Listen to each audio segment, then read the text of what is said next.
Good morning Indians, ನಾನು ನಿಮ್ಮ GK. ನಾನು ನಿಮಗೆ ತೋರಿಸ್ತಿರೋದು Honda CBR 250R Repsol edition. So take the look of it.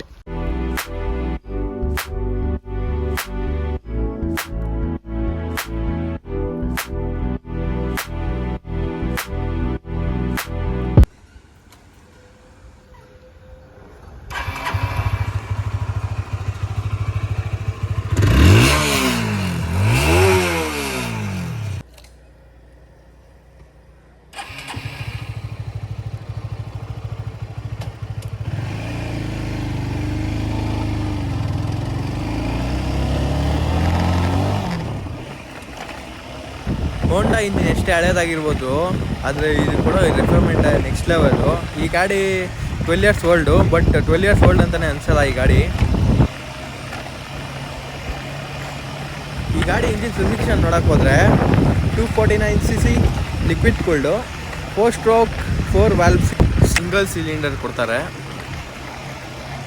26.7 horse power at 8500 RPM, 22.9 Nm torque. So ಇದಕ್ಕೆ ಬರೋದು 13 litres, 25 to 30 mileage expect ಮಾಡ್ಬೋದು ನೀವು. ಸೊ ಬನ್ನಿ, ಒಳ್ಳೆ ಸ್ಟ್ರೆಸ್ ಸಿಕ್ಕಿದ್ರೆ ಹೊಡಿಯ. ಈ ಗಾಡಿ ಲಿಮಿಟೆಡ್ ಎಡಿಷನ್ ಗಾಡಿ. ಸೊ ಈ ಗಾಡಿ ಪ್ರೊಡಕ್ಷನ್ ಜಸ್ಟ್ 10 months ಅಷ್ಟೇ ಓಡಿರೋದು.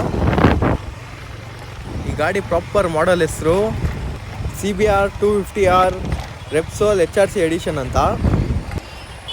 ಎಷ್ಟೋ ಜನಕ್ಕೆ 1000cc CBR ಎಕ್ಸಿಸ್ಟ್ ಮಾಡ್ತಿದೆ ಅಂತ ಗೊತ್ತಿರುತ್ತೆ, ಆದರೆ CBR 250cc ಮತ್ತು 150cc ಎಕ್ಸಿಸ್ಟ್ ಇದೆ ಅಂತಲೇ ನೀವು ತುಂಬ ಜನ ಗೊತ್ತಿರಲ್ಲ.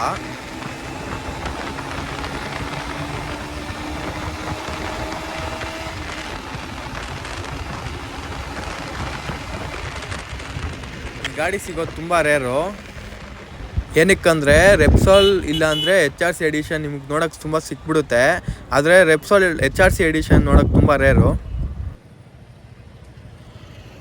ಗೇರ್ ಶಿಫ್ಟ್ ಮಾಡ್ಬೇಕಾದ್ರೆ ನಿಮ್ಗೆ ಆ ಸೌಂಡು ಗೊತ್ತಾಗುತ್ತೆ, ಟಕ್ ಟಕ್ ಅನ್ನೋ ಸೌಂಡ್ ಬರುತ್ತೆ ಈ ಗಾಡೀಲಿ.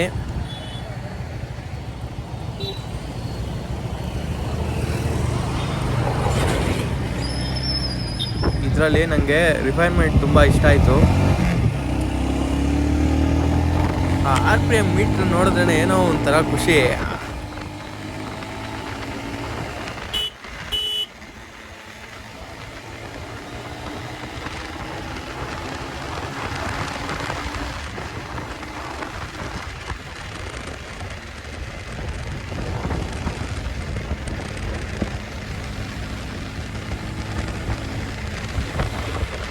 ಈ ಗಾಡಿ ಸ್ಟಾಕ್ ಟೈರ್ಸೇ ಕಾನ್ಫಿಡೆನ್ಸ್ ಕೊಡ್ತಾ ಇದೆ. ಕಾರ್ನರಿಂಗ್ ಎಲ್ಲ ಗ್ರಿಪ್ ಚೆನ್ನಾಗಿ ಕೊಡ್ತಾ ಇದೆ ಈ ಟೈರ್ಸು. ಈ ಗಾಡಿ ದಮ್ ನೋಡಬೇಕು ಅಂದರೆ 120 ಮೇಲೆ ಹೋದ್ರೇ ಗೊತ್ತಾಗುತ್ತೆ ಈ ಗಾಡಿ ಪವರ್ ಏನು ಅಂತ. 0 to 120 ಚೆನ್ನಾಗಿ ನುಗ್ಗುತ್ತೆ, ಆದರೆ 120 160 180 ಸ್ವಲ್ಪ ಲ್ಯಾಗ್ ಆದ್ರೂ 180 ಟಚ್ ಮಾಡ್ಬೋದು ಈ ಗಾಡೀಲಿ. ಇದೇ ಒಂದು ರೀಸನ್ಗೋಸ್ಕರ ಡ್ಯೂಕ್ 390 ಕಿಲ್ಲರ್ ಅಂತ ಕರೀತಾ ಇದ್ರು ಒಂದು ಕಾಲದಲ್ಲಿ. ಈಗ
ಹಳೆ ಗಾಡಿ ಆಗಿರೋದ್ರಿಂದ ಗೇರ್ ಶಿಫ್ಟಿಂಗ್ ಸ್ವಲ್ಪ ಹಾರ್ಡಾಗಿದೆ.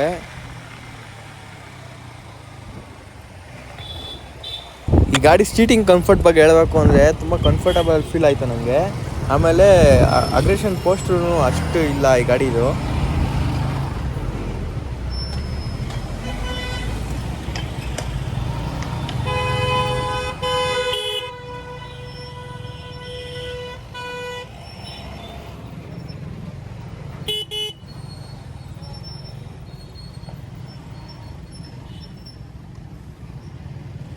ರೇಡಿಯಸ್ ಸ್ವಲ್ಪ ಜಾಸ್ತಿನೇ ಇದೆ.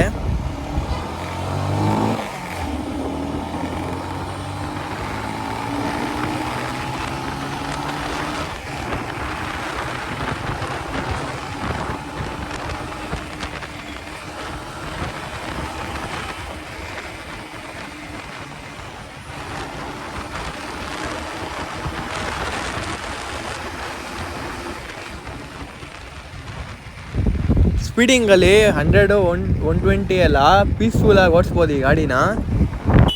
ನೋಡಿರಿ, ಈ ಥರ ರಾಂಗ್ ವೇಯಲ್ಲಿ ಬಂದರೆ ಆಕ್ಸಿಡೆಂಟ್ ಆಗಿದ್ರೆ ಇನ್ನೇನಾಗುತ್ತೆ ನಮ್ಮ ಇಂಡಿಯನ್ ರೋಡಲ್ಲಿ. ಸ್ವಲ್ಪ ಡಿಸಿಪ್ಲಿನೂ ಇಲ್ಲ ಇಲ್ಲಿ, ಏನು ಮಾಡೋಕ್ಕಾಗಲ್ಲ.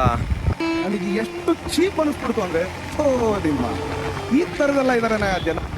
ಏನಕ್ಕೆ ಹಿಂಗೆ ಹೇಳ್ತಾ ಇದ್ದೀನಿ ಅಂದರೆ, ಒಂದು ಫ್ಯೂ ಡೇಸ್ ಬ್ಯಾಕು ಇಲ್ಲಿ ಒಂದು ಆಕ್ಸಿಡೆಂಟ್ ಆಯಿತು. ಎಲ್ಲ ಸ್ಪಾಟ್ ಔಟ್ ಒಬ್ಬರು.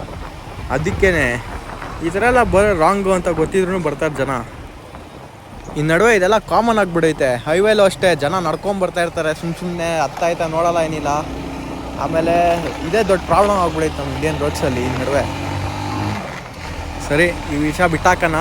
ಈ ಗಾಡಿ ಬಗ್ಗೆ ಹೇಳಬೇಕು ಅಂದರೆ, ಇಲ್ಲಿ ಜಾಸ್ತಿ ಸ್ಟ್ರೆಚ್ ಸಿಗ್ತಾಯಿಲ್ಲ ನಮಗೆ. ಆದರೆ ಬೇರೆ ವೀಡಿಯೋಸ್ ಎಲ್ಲ ನೀವು ನೋಡ್ದಂಗಿದ್ರೆ ಇದರಲ್ಲಿ 170, 160 ಎಲ್ಲ ಕಾಮನ್. ಇದ್ರಲ್ಲಿ ಆರಾಮಾಗಿ ಹೊಡೆದಾಕ್ಬೋದು ಈ ಗಾಡೀಲಿ.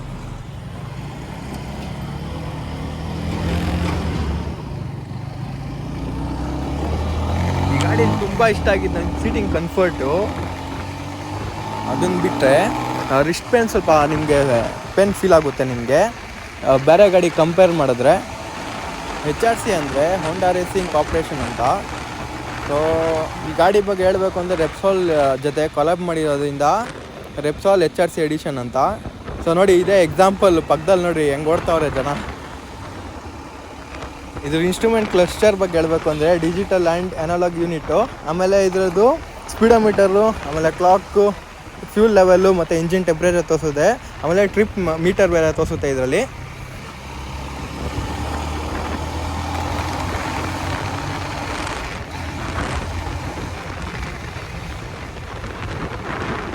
ಓಕೆ ಇಂಡಿಯನ್ಸ್, ನಾನು ನಿಮಗೆ ನೆಕ್ಸ್ಟ್ ಟೇಕ್ ಕೇರ್, ಟಾಟಾ, ಬೈ ಬಾಯ್, ಪೀಸ್.